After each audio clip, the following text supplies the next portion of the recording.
Thank you, Jewel. We have received several questions regarding the assessment process, specifically with a focus on screening. So a question that we have is, can we clarify this whole notion of reading screening and diagnosis? Who can screen for a suspected reading difficulty? What types of credentials are needed? Jewel, we'll turn it back to you. Sure. So when we're talking about screening students for the presence of dyslexia, that really should occur in the context of your SRBI universal screening approach. So really, the dyslexia screener becomes embedded with the benchmark assessment screening that's done in district in early fall. So that could be done in the context of general education. When we're talking about identifying students with dyslexia, that decision rests at the level of the PPT, but the evaluation itself can be conducted by an interdisciplinary team of special educators, school psychologists, speech-language pathologists, etc.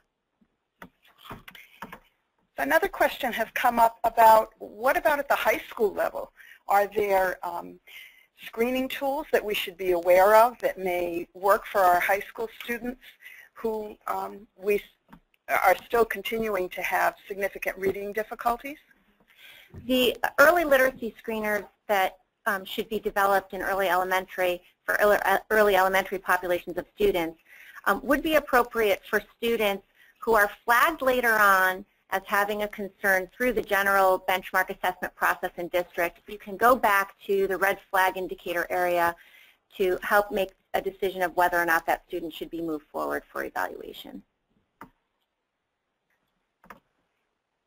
Another question has come through regarding our little preschoolers. Do we have any recommended assessments for them, especially screening or diagnostic assessments that could be done within the SRBI process or as part of the special education referral process?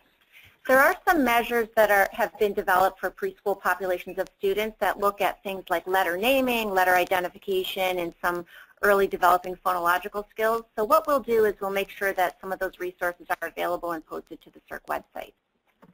That's great. Thank you, Jewel.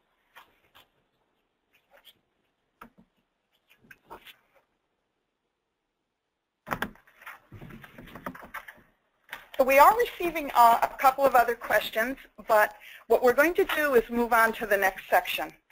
And we may have time towards the end to come back.